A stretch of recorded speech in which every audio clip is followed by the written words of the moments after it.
Selamat pagi teman-teman, kembali bersama Ariel Kurnaidi. Kita akan merenungkan firman Tuhan dari buku Renungan Pagi, Anak dan Pelajar. Perjalanan menuju negeri perjanjian Allah, yang disusun oleh Pastor Dr. Marolop Sagala. Mari kita awali dengan doa.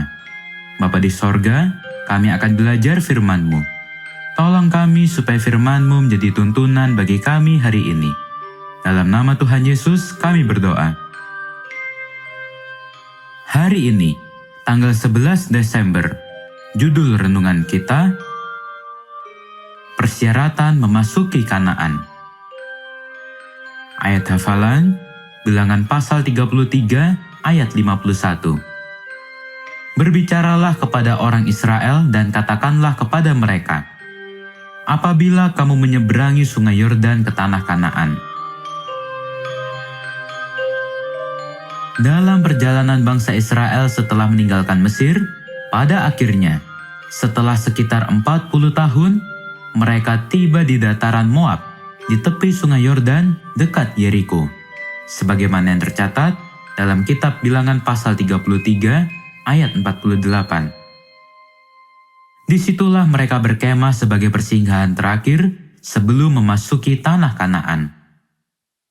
Janji Tuhan untuk membawa bangsa Israel ke negeri perjanjiannya, yaitu tanah Kanaan, segera akan diwujudkan. Semua orang-orang Israel yang berusia 20 tahun ketika berangkat dari Mesir tidak hidup lagi ketika bangsa itu tiba di dataran Moab, di persinggahan terakhir itu. Mereka semua telah mati ketika dalam perjalanan. Tuhan telah mengatakan itu bahwa mereka tidak diizinkan memasuki negeri perjanjian Tuhan oleh karena pemberontakan mereka di sepanjang perjalanan.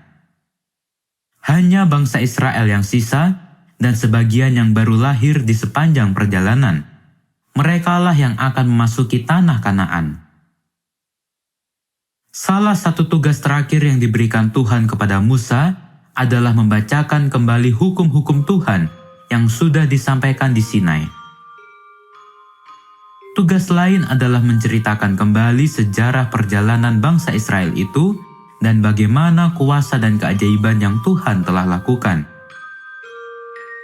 Sekarang, ketika bangsa Israel yang sisa akan menyeberangi sungai Yordan dan memasuki tanah Kanaan, Tuhan memberikan petunjuk kepada bangsa itu lewat Musa.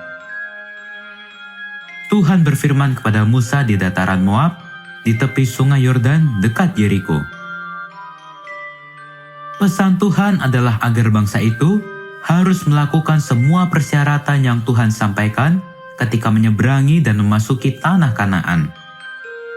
Petunjuk itu pada dasarnya untuk melindungi bangsa Israel, sehingga mereka tidak tersesat dari Tuhan. Begitu juga petunjuk Tuhan bagi kita, agar penting untuk diperhatikan dan dilaksanakan. Semua petunjuk Tuhan adalah menjadi persyaratan agar kita tidak tersesat dari Tuhan. Karena Tuhan tidak senang ketika kita tersesat. Mari kita berterima kasih ketika petunjuk diberikan kepada kita, yang itu petunjuk-petunjuk yang melindungi kita dari penyesatan.